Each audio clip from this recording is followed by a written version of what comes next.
Welcome to Deb Talk with your host, Deb Darling. On this pod, I'll be asking the hard questions that life throws our way.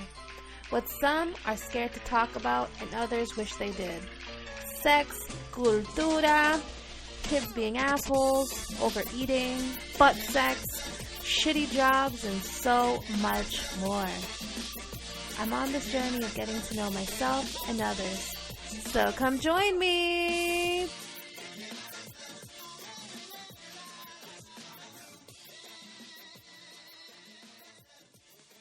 Welcome to Deb Talk with your girl, Deb Darling.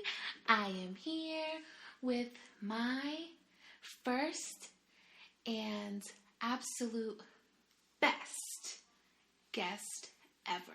And you'll never guess who the F-U-C-K it is. And it is my mama.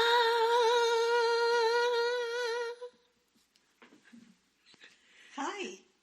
Hi, Mom. I'm your mom. You are my mom. Yes. Hi, Mommy. Can you tell the people who you are, your name, what you do, a little background about yourself? Okay, my name is Nancy. I'm your mother. Yeah, you are. And I have another daughter who's your sister. She is my sister. And I have a husband who's not your father. No. And I work for doing one of the best jobs ever, I think, which is social work. And I come from Peru. I came here when I was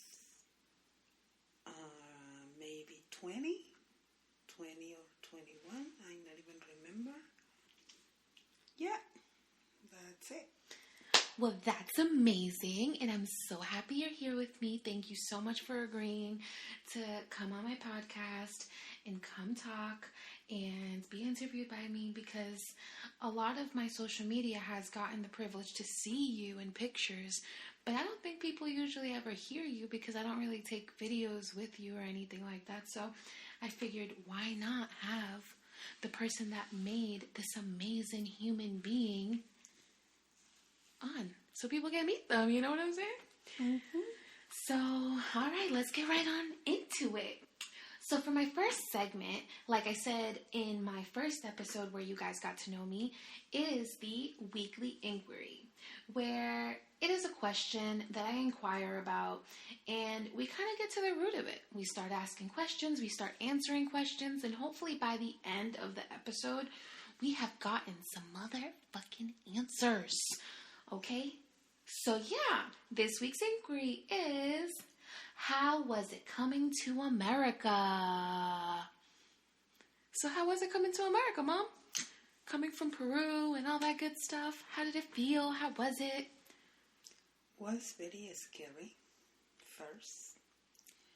New language, new culture, new life, new friends, new everything.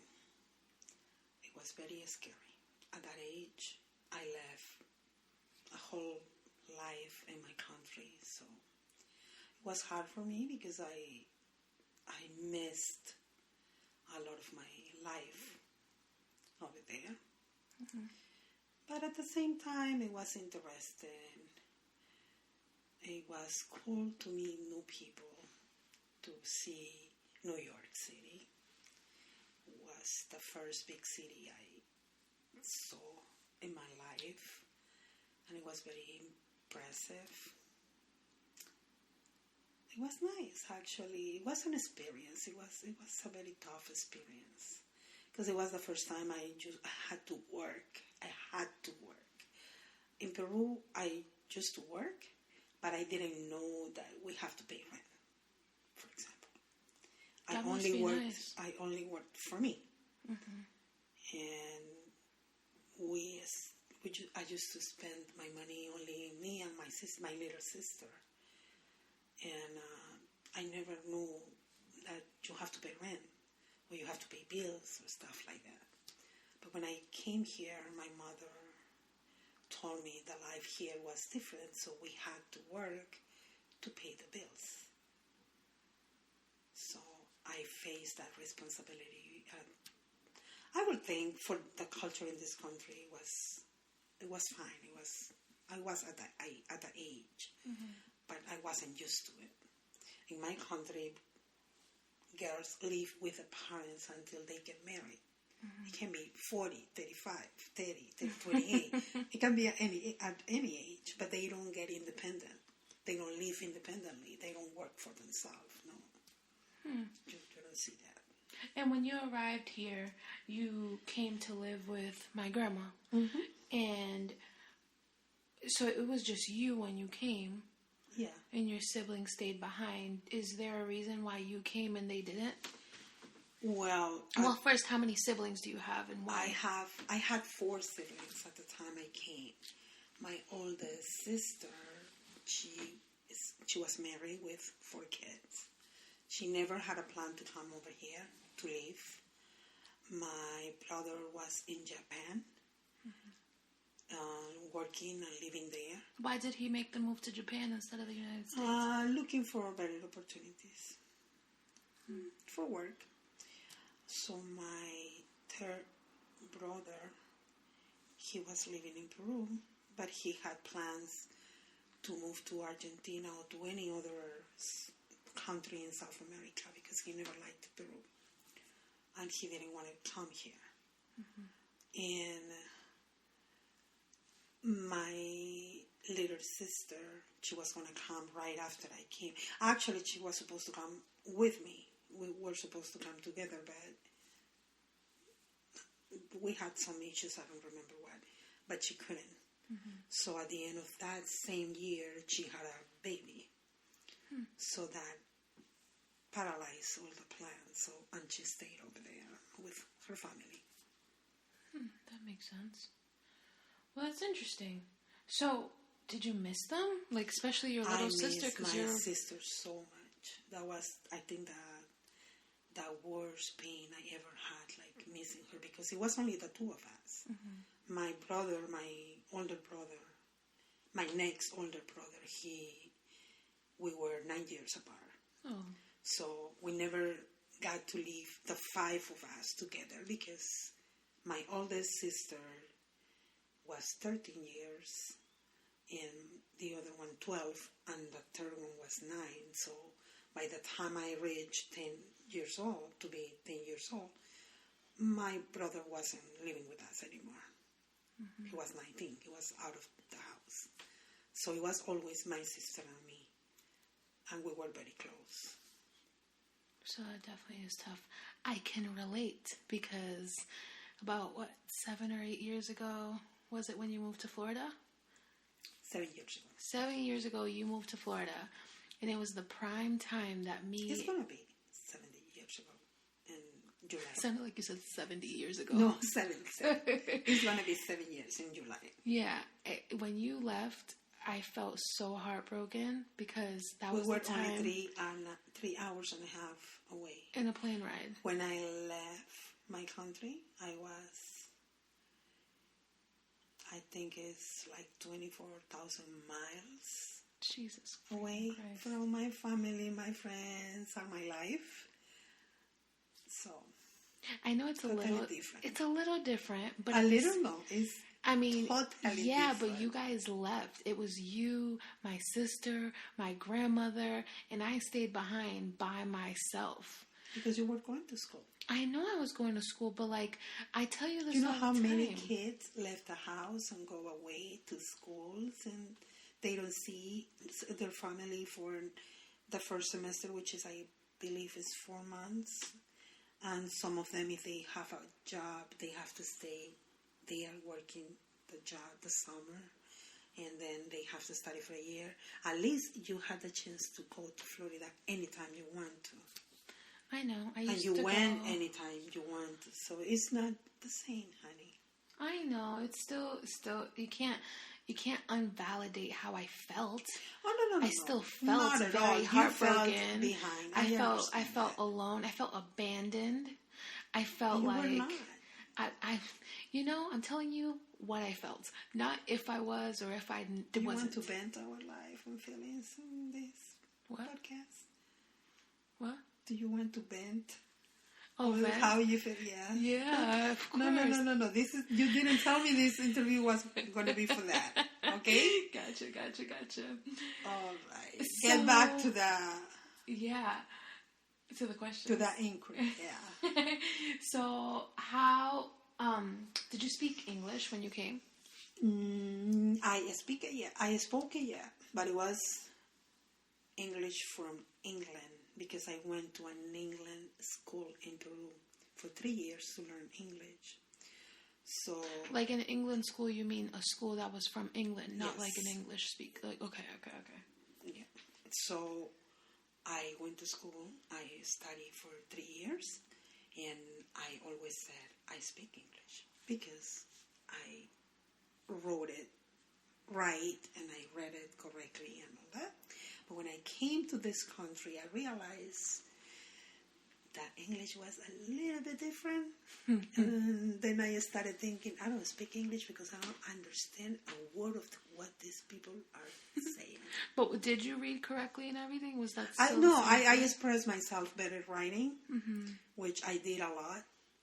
And it helped me a lot when I started working.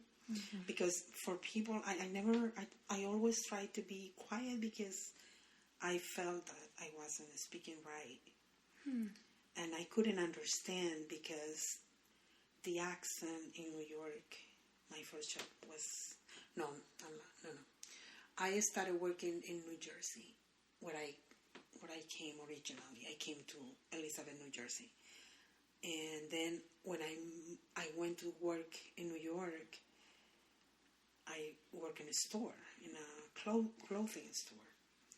And it was on the 37th Avenue.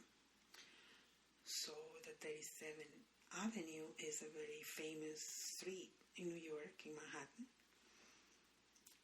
And all these people, important people coming to the store, and I didn't feel comfortable talking. I know that they understood me because the owner of the store used to tell me, just speak. You speak right. You speak correctly. And I didn't feel comfortable because when I was hearing them, it sounded different. They sounded totally different. And for me, they were talking wrong. I was talking correctly because it was English that I knew. But then I started, coordinating the grammar, how it is used here. Like it's the same. It's the same. But the words are pronounced different. Like I used to ask for water and to go to the bathroom. Water. Like water. Can I have some water? And people look at me weird. So it wasn't that they didn't understand me. It was the way they looked at me when I spoke, because I look anything but England. I'm very, very, very Hispanic. So I think that's what intimidated me a lot. When did you finally feel like you were comfortable enough to meet people and start conversations and just be like, I don't give a fuck what I sound like? When I started hearing, I like your accent. I had a lot of people in the store when I was like, can I help you? And they went like, oh my God, I love how you talk. Oh, I like your accent. So I started realizing that I could be yourself. Yeah. And I like to talk, and I'm very talkative. So that's where I get it from, y'all. This one over here, she's a chatterbox. She never stops. So was it hard making friends? Did you No, I never had that problem. So when you came, you went from coming here and not knowing anyone, not having any friends. When was it that you made your first friend? I know, I'm sure, you started working, you started meeting people. So when was it that you were just like, oh, this is my friend, we're hanging out? Didn't make friends because I still have my friends from Peru. Mm-hmm. My only best friends from all my life. Mm-hmm. We never lost contact. But I had a couple of friends here. I had a friend anywhere. I never had like a best friend like people used to have, and they, keep in contact forever, and they call over the phone. Like the friends that you have in Peru, I never had that type of friends anymore. Because I didn't want to get too close to somebody, because it's very, very hard when you move and you have to leave your friends. So I never ever had friends like that anymore. Did you have any big regrets coming here? Like after you moved here, did you like? Well, my biggest regret was I should have tried going to the university over there instead of doing it here. But you did it over here, and you've become like this grand professional. Yes. But I regret not trying it to do it. Why didn't you? Because I always had, since my mother came here, I always had that dream of coming to America. Mm-hmm. So I never thought of. What was your ultimate goal? You like when you had this dream of coming to America. What was your ultimate goal with that dream? Like you. No, if I always said if I go to the United States, I have to get a career. I have to study. I have to be a professional. I wanted to be a professional in Peru, but I never worked for it. I never did anything to do it. I would probably have had a stayed if I tried.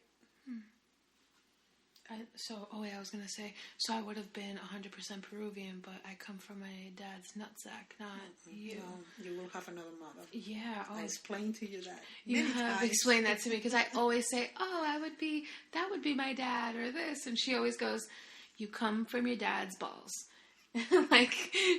Not like not in those precise words, people, but like basically that. So besides your friends, what was the hardest thing or person or people that you left behind?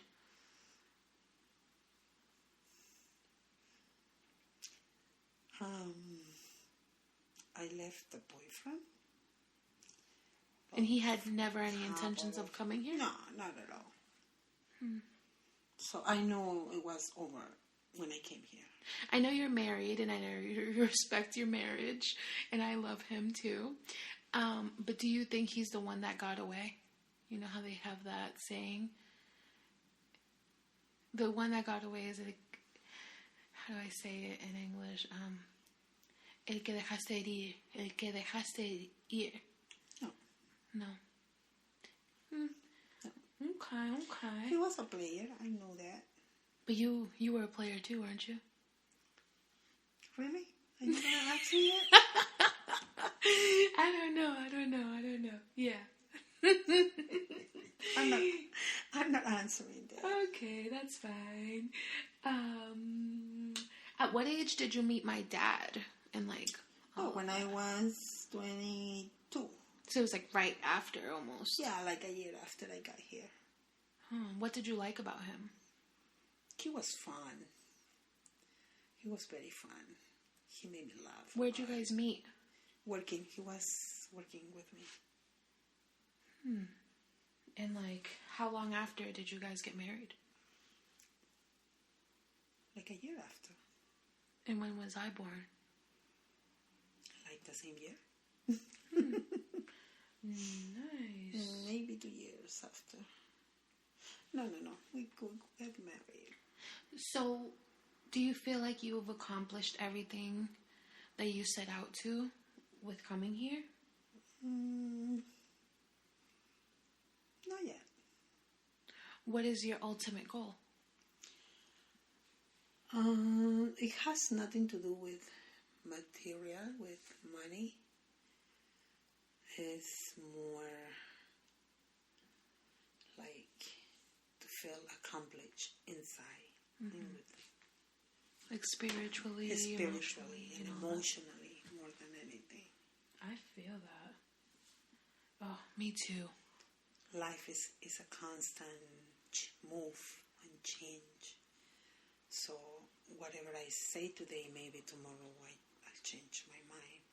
But emotionally, it's completely different. Okay. And what is your highest educational background?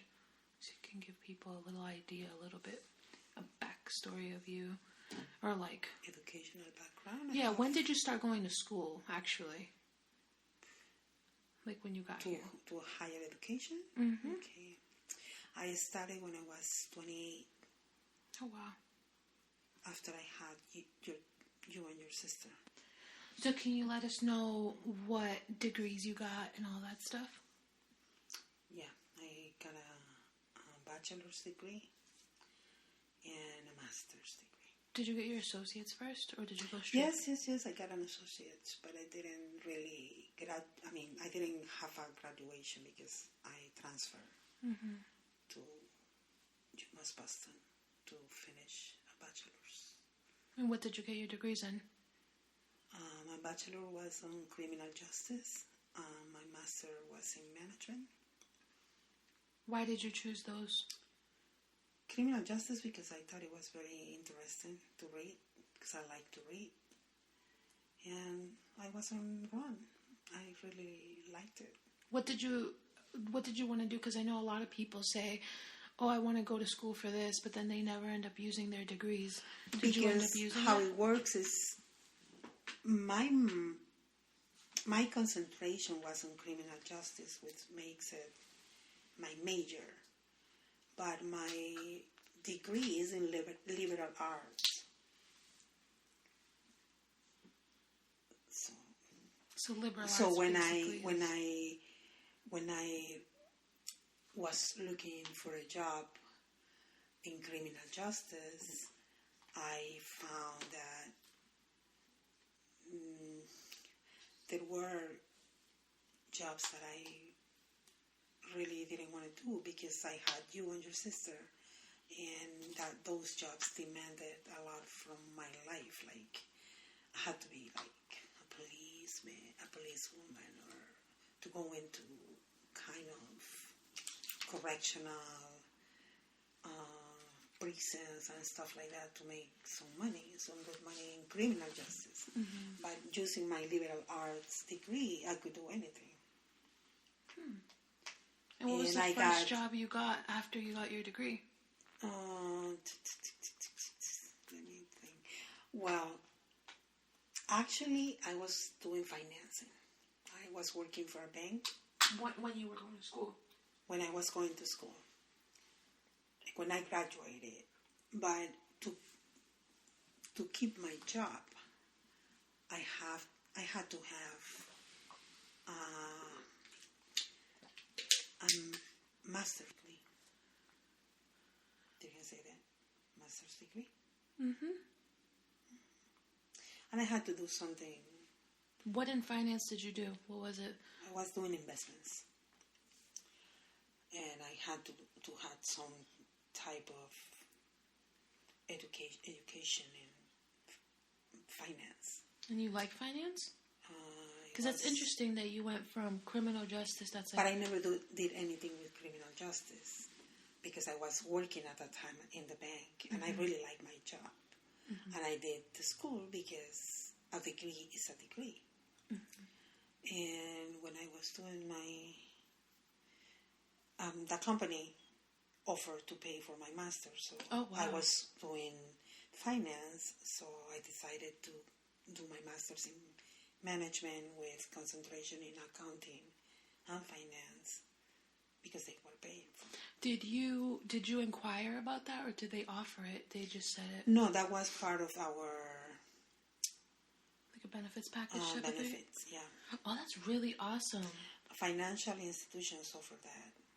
That they'll pay for your schooling? Yeah, they pay for school. And it could be any degree, or it has to be something in like some finance? of them require that to do something, that has to do related to the job that you're doing. But for some of them, like, no. Even working for the state also pays for school. You can do anything, but it has to be a program. And do you ever plan to go back to school? I was thinking on doing my PhD, but don't know. So you like going to school? You like learning? Yeah, I like to learn. I like to read. I like to write. That's so interesting that I remember you going to school. And, like, because me and Alondra were, like, really young. And I remember you taking me to your classes, and sometimes I'd have to wait in the hallway, or sometimes they'd let me sit in the back of the classroom, or sometimes you'd let me sit in the computer room, and I'd be able to play with the computers for an hour and a half. I remember all of that. I remember you doing your homework. And it's funny because now, like, I now have a 3-year-old, but when I originally went to school, I didn't have a kid, and I used to always just be like, I can't do this, and you'd be like, I did it with 2 girls, Deborah, and I didn't know this language, and I learned this, and I'm doing it, and I did it, and, like, that was always my biggest motivation is, if my mom can do it, if she came here from a different country and got her master's with 2 girls, while working full-time jobs and a part-time job, because you used to also work at a restaurant. Like, you, like, made shit happen. And this, at the time, my mom wasn't with my dad, so it was, like, her. Of course, my dad, like, helped out, but my mom was really out here, like, it was different, because, like, it was just my mom really full-time with us. So, like, she was out here, like, of course, also my grandmother used to help us, but, like, I mean, watching us, not necessarily, like, other ways, but she really did the damn thing. My mom was like my biggest hero and my biggest role model to what I want to be as a parent.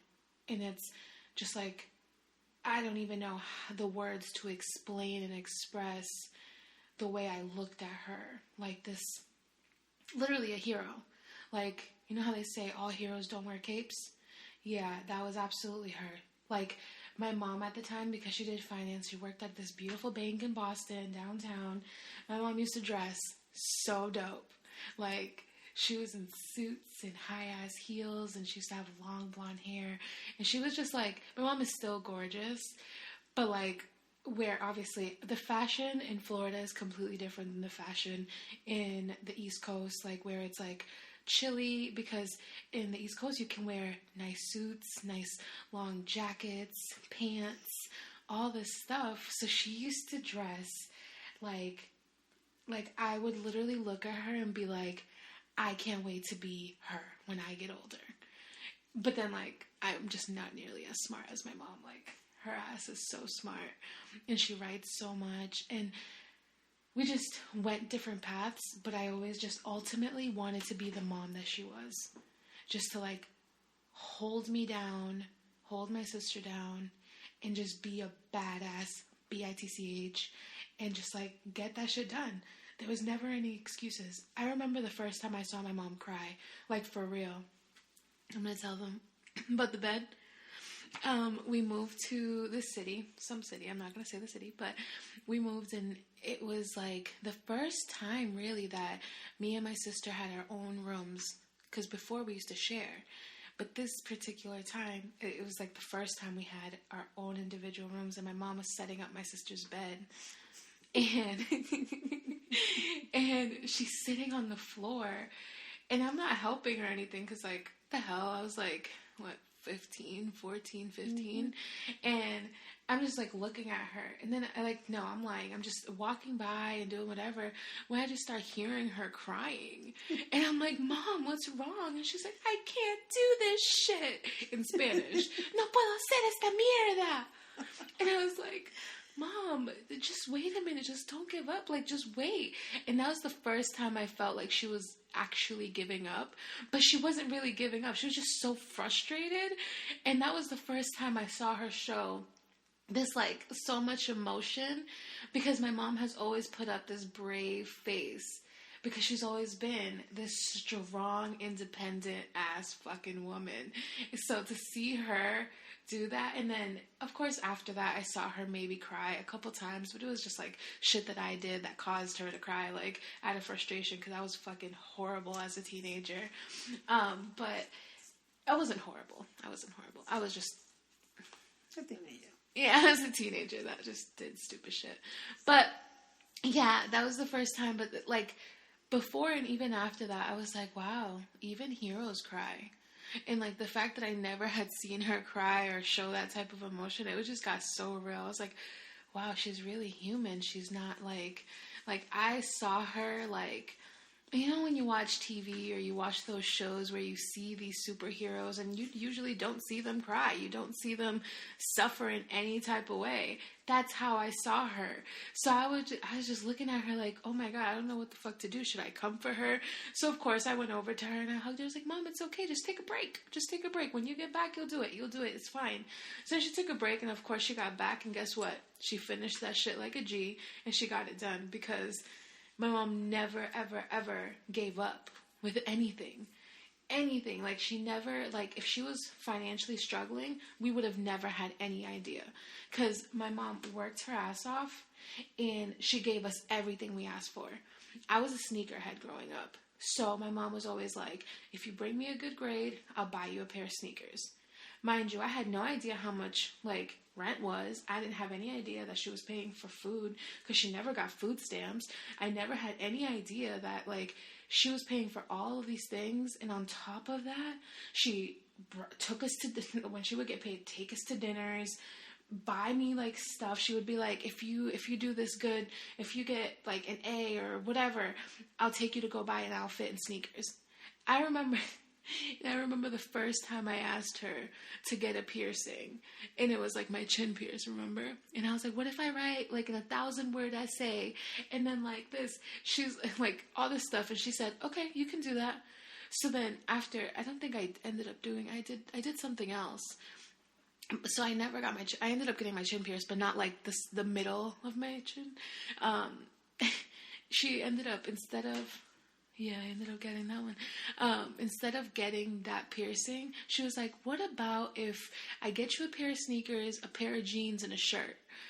And I was like, I want a pair of Air Forces. And she's like, okay, but you can't get the piercing. And I was like, okay. And then we went to Old Navy. We went to Foot Locker. She got me my sneakers, my jeans, and my shirt. I didn't get it, but then fast forward like a year or two, I ended up piercing my own lip. Because the point was, I wanted her to take me to a place to get it pierced. But then I just did it myself. And I was like, look, I did it. You know, I did it. And then she was like, ay, Deborah. And that was like an argument, but she ended up getting over it, and I ended up getting way more piercings. So that was that. How do you feel about us not really being school savvy like you? Like, you were very... I always thought that you are in life whatever you want to be. Mm-hmm. So, school is not for everybody. That's what I learned. At the beginning, I was very disappointed, but then after I realized school is not for everybody. And when you put too much pressure on somebody to do something that you, as a mother, you want them to do, because there is no mother that wants something bad to happen to their kids. Mm-hmm. So we always do it for their own best. Mm-hmm. But after pressuring, your sister went to school 6 years and she didn't finish one degree. So I realized school is not for everybody, and they are going to do it at their own time. Mm-hmm. I know you both are going to have a career, because I know that for a fact. But not right now. You're going to do it at your own time, whenever you decide to do it. Not when I ask you to do it. Do you think that I'm any type of disappointment if I don't end up having, like, the old-fashioned career, like working for someone? Because you know I very much want to be an entrepreneur and have my own business. To be a good entrepreneur, if you go for business administration, you're going to be a better entrepreneur, because you're going to know how to manage. Yeah, but if I didn't go that route and I still made it... No, if you're going to be a successful professional in whatever you do, I'm happy with it. If you're happy, I'm happy. But I prefer, and I would think, that if you go to school, you have more opportunities, even to be an entrepreneur. Mm-hmm. Okay. Well, how was it raising me and Alondra, now that we're on that topic of being a disappointment? How was it raising us growing up? It wasn't bad. You were difficult when you were a teenager, but along the way, no, she was fine. You both were very different. I know, I got expelled in like 7th grade. Mm-hmm. How was that? Because you got me... That was disappointing. The school you were going to, it was a very expensive school. Backstory to that school. So, well, backstory period.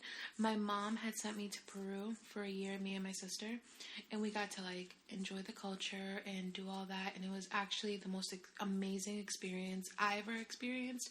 My sister was really young, but I remember like everything. So I lived in Peru for a while, and I went to school there. I went to a private school that spoke English and the whole nine. It was just so amazing. I learned a lot, not only just educationally, but I learned a lot just about the culture and about appreciating life here in America. So when I came back, my mom put me in this private school. But the catch to this private school, it wasn't like a regular private school. It was a private school on an island.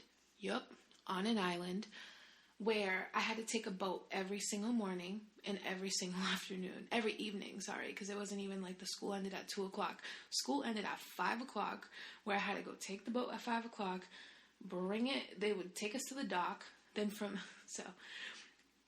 me start from the beginning of my day. I'd wake up at 6 in the morning, get ready, take a bus to the station. From the station, it would take me to another station where I'd transfer over to another train. And then I'd get on a bus, and then that bus would take me to the dock, where I would get on a boat, and then it would take me to the school. Then I would have to walk up this, like, mile hike hill, get to the top of the hill, and then walk another, like, half a mile to get to the building where my school was at. So when I tell you, it was a hike to get to and from school, it was. But it was dope. It was an expeditionary learning school. So, like, it was a lot of it was outside and just learning, like, with your hands and very, like, hands-on type of learning. But it was so dope for the most part. It was, the majority of people were white. But I had that's where I met my best friend. That's where I met my, like, clique. I had shout out to Amina, Naquana, Vanessa, Valencia, Jalix. If I'm missing anybody, I'm so sorry, but I think those were my core girls at the time. But yeah, so that was where I went, and then I ended up getting expelled. There was only one grade. There was only one class for each grade. So there was one 6th grade class, one 7th grade class, and one 8th grade class. So I was there in 6th grade. That's when I came back from Peru. I went straight there. Then 7th grade came around, and that's when I got expelled. Now you can proceed and tell them how you felt when I got expelled. I got disappointed. Remember I got suspended for like a month first? Mm-hmm. Miss Yost had my back the whole time. She didn't want me to get expelled, but that asshole, what's his name? Who cares? Fuck him. He throw a calculator to your mathematics. No, it wasn't to her. It was to, like, a student teacher. So, guys, I had to take a test. And the test, I was taking it, but I was using the calculator because you could use the damn calculator. And then she accused me of cheating. So I was like, I wasn't cheating. And then she was like, yes, you were. She was like this white woman. And I was like, bitch, no, I wasn't. And at this point, I was mad thug. So I threw the calculator at her. And I don't mean I didn't throw her at her, like, arm or her leg or her stomach. I threw it at her face. So then she brought me to the principal's office where I was like, yeah, I threw it, and what? That's what she got. She called me a cheater. Like, I wasn't cheating. If I was cheating and I got caught, I would have been like, welp, I got caught. But I wasn't cheating. I act worse when I get accused of something if I didn't do it. Period. So yeah, needless to say, they didn't know what to do with me because nobody had experienced that, obviously. I mean, in that school because it was predominantly white. And I remember them being like, we have to call your mom. And I was like, okay, what is she going to take a bus over here. Like, she has to take a boat, and the boat only comes every so often. Like, I knew she wasn't going to be able to just leave work and come here. So, it was really funny. They had their meeting over the phone, and then it wasn't even like a meeting. It was like them telling you that I was going to be suspended. And then I was suspended for a week. I came back to school, and then they suspended me, like, in the principal's office for a whole month. Then after that month was up, they were like, yeah, we have to let you go. Like, basically getting fired from a job. And they let me go, and I didn't go there anymore. So, yeah, my mom was very upset because it took her a minute to, like, get me into the school. Because she was working on getting me into the school. Because before I got into the school, there had never been any girls in the school. I was the first class of girls to go to that school. So, yeah. It was very hard to get you in there. Yeah, but, you know, shit happens. I'm so sorry. Did you want any more kids? No. I only wanted one, but Alondra came along, and I was so happy with her. I was going to say, were you happy and excited? Oh, yeah.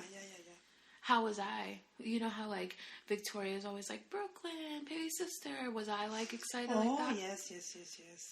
You were so excited that you wanted to throw her out the window. Yeah, but I didn't want to throw her out the window until I was, like, 5. She was 6 months old. Oh, shit, that's true. Wait. Can you please elaborate and tell the people how I did that? I don't know. You just grab her and put her outside of the window. Just, like, threatening me, like, looking at me, staring at me like I'm going to throw her out. And I was like, Deborah, please. Don't. I'm coming, because I was afraid that if I went so fast to you, like abruptly to you, you were going to just drop her.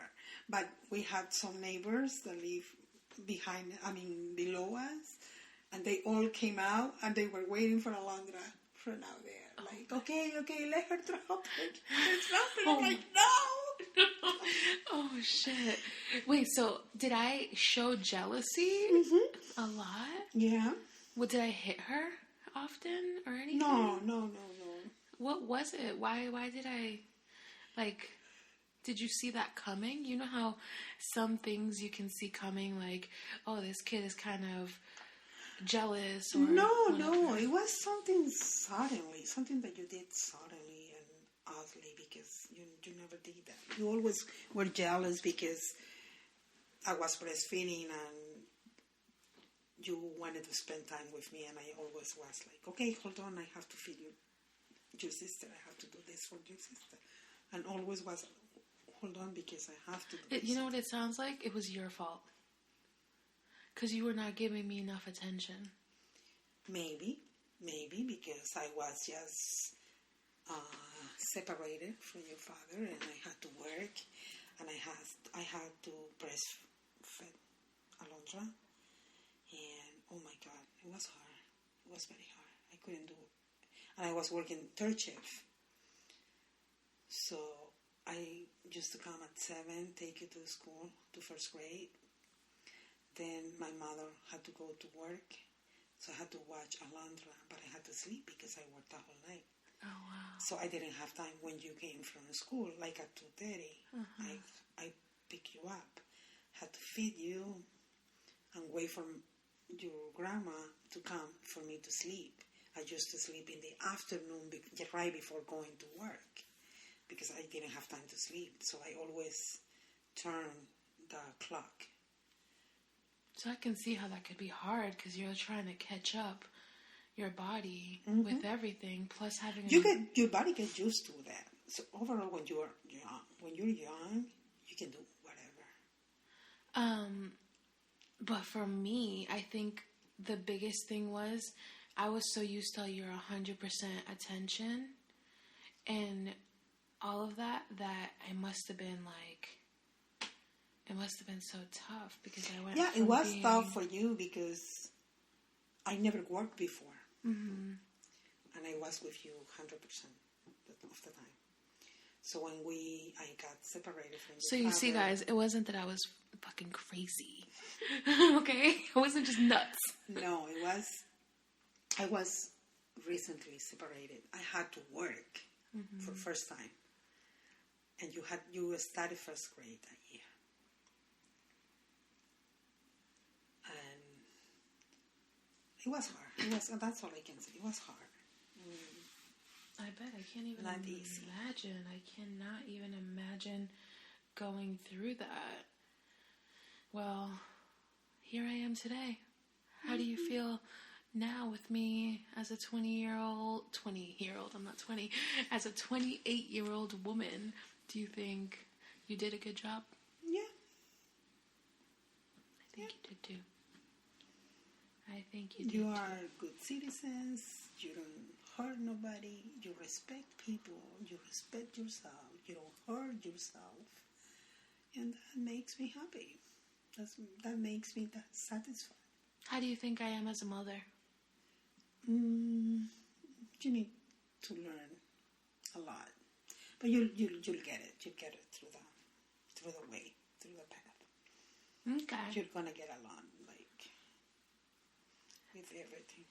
Yeah. Because you're at the age and at the stage of your life that you think that you know everything.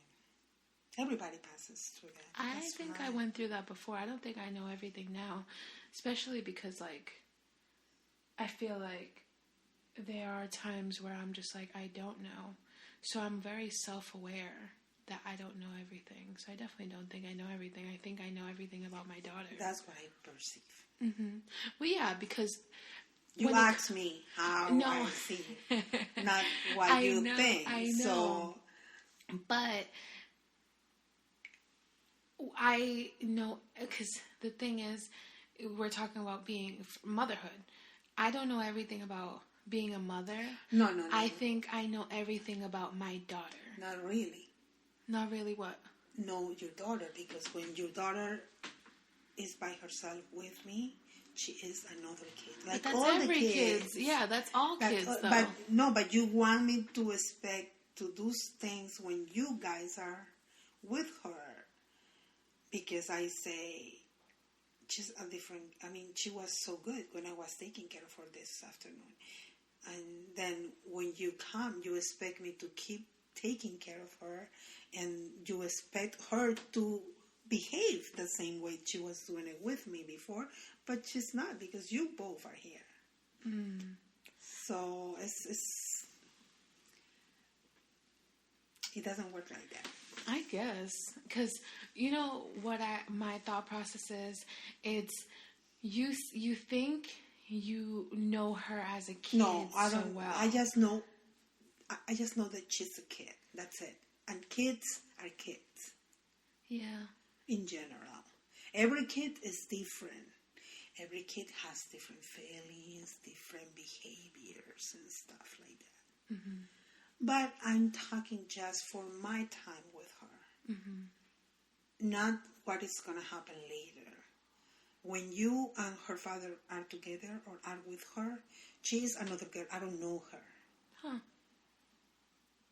That makes sense, because she really is so different. She even looked at me when she's going to do something bad to her father.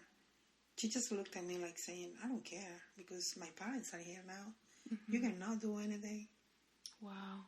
She's definitely like that, because even with us, when he's around, she's wilding the fuck out. But when she's just with me and it's just us two, not all the time, but for the most part, she's really good.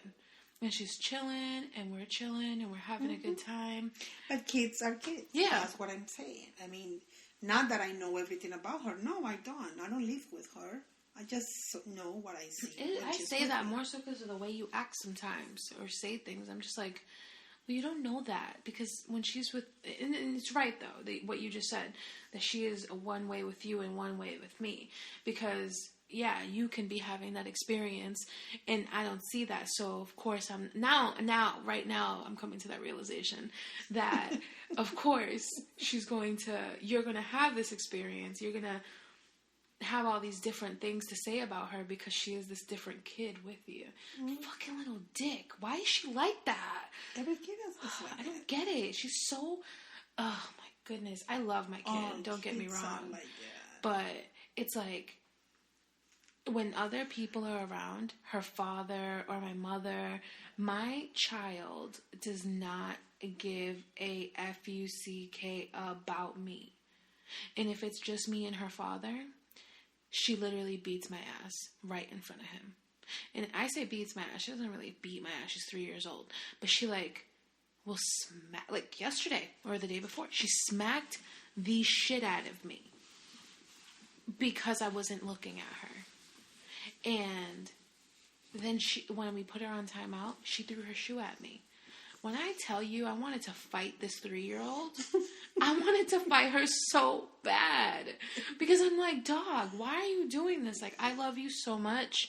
I want the best for you. I want to take care of you. I want to just love you. And you just want to beat my ass all the time. I don't get it. So, yeah, she is definitely another kid when she's around other people. So I guess you're right. She's just a kid. She is just a kid. Fucking crazy, wild little type of kid. But it's all good. So let's move on. Now that we've answered a few questions and talked a little bit, got a little backstory on both of us. So we can move on to my second segment, which is the weekly shenanigans. And this is where we discuss bullshit that we've seen on social media that week. It could be a story that we've seen or we heard. It could be an amazing meme, picture, or video. Anything that you thought would go well with the conversation. And to be honest, I picked a story that is not really a story. It's something that you and I, yesterday you got here, and I'm recording this all backwards, people. So when you're listening to this, it's going to be recent, but when you start listening to the other episodes after the third episode, you're going to be a little confused as to the way the stories are being told, because these are kind of current-ish events. So I say that all to say what I'm about to talk about happened last night, but you guys aren't going to listen to it for another week.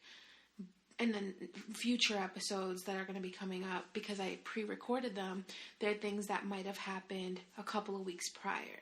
So, yes, let's get ready. Let's get right into it. Last night when my mom got here, we listened to the Luda Verzuz Nelly. And I thought that was a little bit of it wasn't bullshit. It was cool.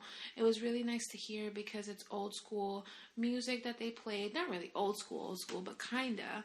And a lot of people have been saying that Ludacris won this battle of the verses.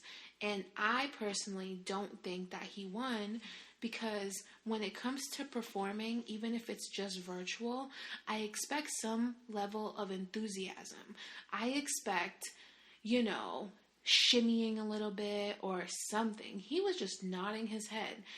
And then I say this, I'm going to say this. Everyone was saying that Nelly was drunk. Okay, that drunkenness was fine, because he was shimmying and dancing and singing along to his music, and he just looked like he was having a great time, while Ludacris looked like he was bored as shit being there, and he was there because he was forced to be there, even though he was not forced to be there. So yeah, what did you think? I know you were watching it with me, and you were like, what are you watching? And then I totally agree with you.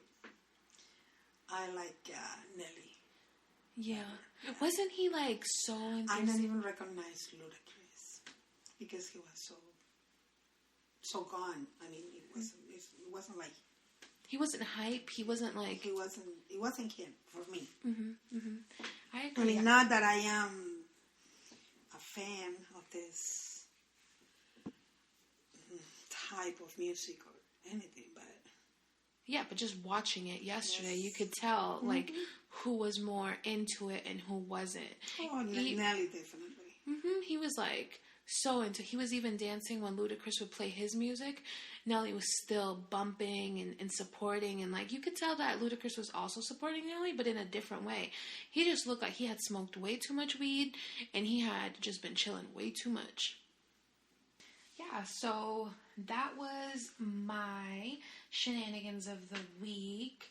I know you had said earlier, Mom, that you did not have a shenanigans of the week this week, and that's okay, because what you did have was our next segment, which is the weekly check-in.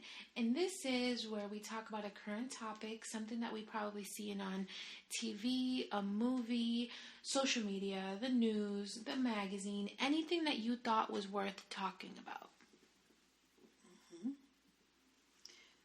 Okay, I think it was the series I'm watching in Hulu. Little fires everywhere. Mm-hmm. I think is very, very interesting to watch. Is there a standout episode you want to talk about?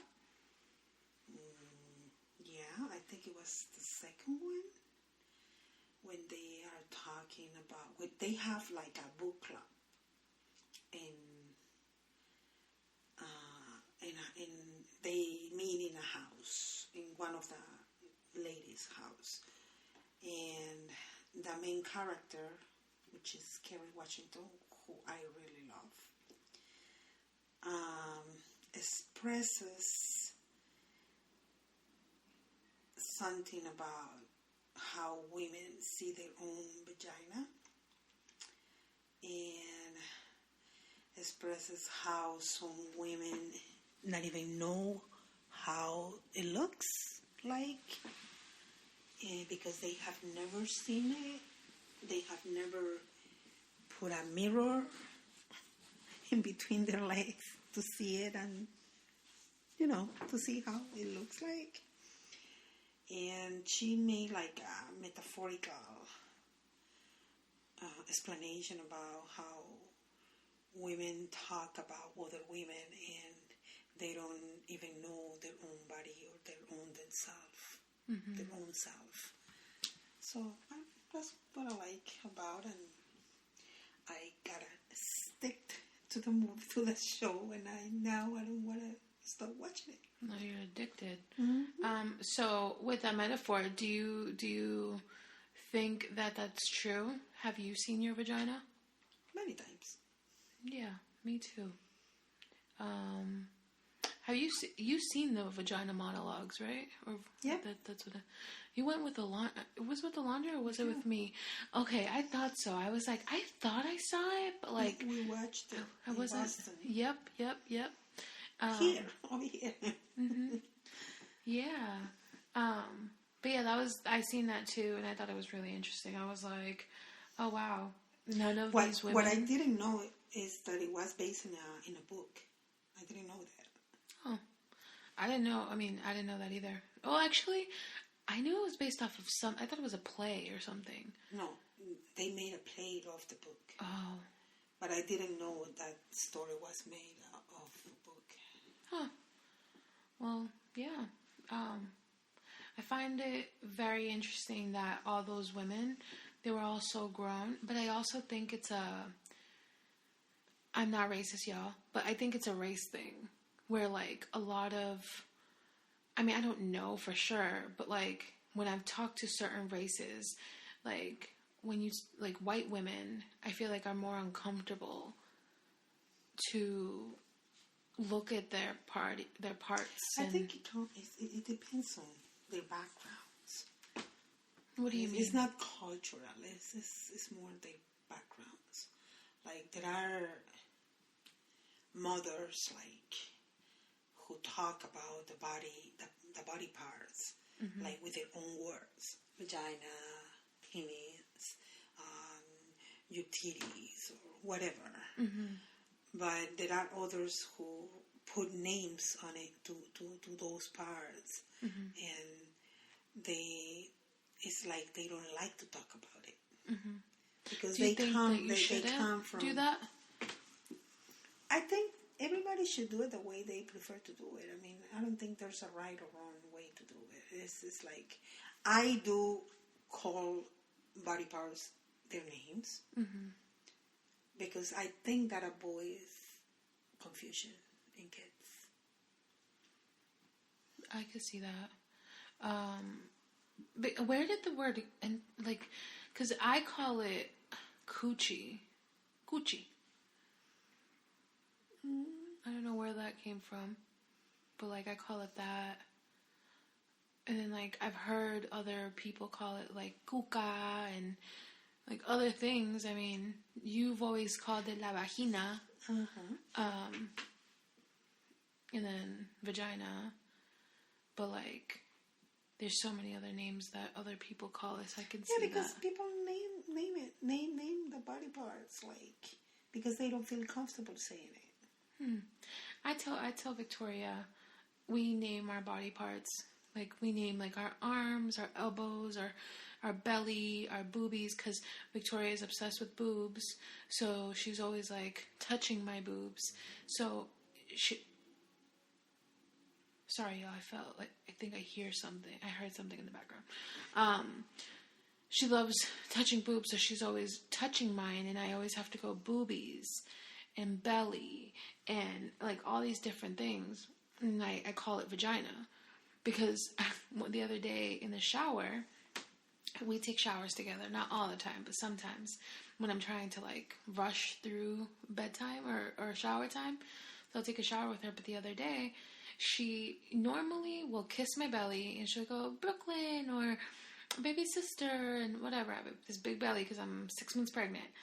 And the other day, she, like, looked under my belly and she saw my vagina. And she was like, she poked my vagina and said, Mommy, what's that? And I was like, it's my vagina. So then I went low and then I poked her vagina and I said, you have a vagina too. She's like, vagina? She tried to say it. She didn't say vagina. She said like the little babbling vaginas. And then she was so interested in the fact that I had a vagina, but she had never seen it. Even though I've taken showers with her before, where she sits on the floor and I'm bathing and stuff, or like showering and blathering. So it was really interesting that she was interested in what it was. So that was the first time I pointed out, like, this is your vagina. I have one too. And then I was like, and these are mommy's boobies. And you have boobies. And she's like, boobies. And she likes the word boobies. So I'm right now in the process of teaching her body parts so that in the future, if anyone touches those type of body parts, she can say, this was touched. Because I want her to know what bad touch and good touch is at a young age, just in case she's ever in school or whatever. So, yeah, there's that. But yeah, awesome. So we can move on to my last segment, which is listeners' Q&As. And this is where I want you guys to send me your listener letters. Send me a story or questions or anything that you feel like you want to talk to me and you want it on the podcast. And you can send all those things to deb.talk with an extra K at the end at gmail.com, and that's deb.talkk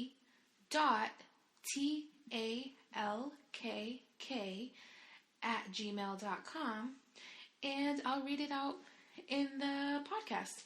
So, Mom, in the meantime that we're waiting for some listener letters, do you have a story that you want to share or a question that you might have for me or anything that you'd like to know that you've always been dying to know? No, actually, you said things that I didn't know. Like what? Before. Like that you wanted to be a mother like me. I never heard that from you. Really? Well, there's no reason for me to say it. That makes me feel good. Well, that means I didn't do that bad. You didn't do bad at all. No, I don't have any questions or any topics. Well, I think you can handle that well. And you're going to keep entertaining all these people who want to listen to your podcast. And good luck. I wish you the best. Thanks, Mom.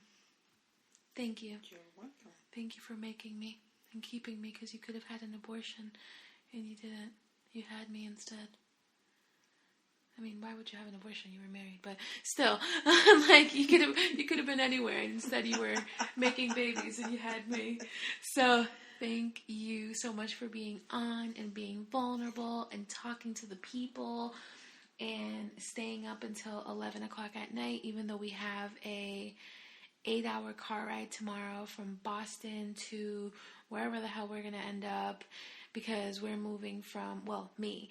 My mom came all the way from Florida to come help me move from Boston to Florida, and we're going to drive a minivan with my daughter, and yeah, so thanks to you, because you stayed up late, and we're going to get up early, and we have a long ride tomorrow, and you're very appreciated for being here. So everyone, again, remember deb.talkk@gmail.com.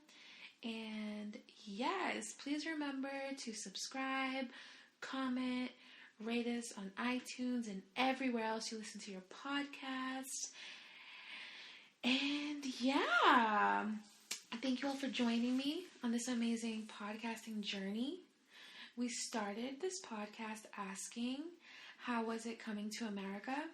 And as you can see, she had a ton of ups and downs. And she has just done nothing but grow and be an amazing mother and be an amazing businesswoman and just like doing the best she ever could, and has done a great job doing it.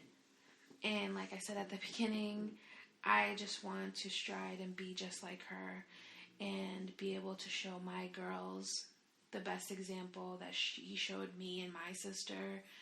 And I'm happy because I was raised by a real life hero, and here we are. So till next time, I appreciate you guys for listening, and yeah, remember to keep an open mind and an open heart. So yeah, toodles.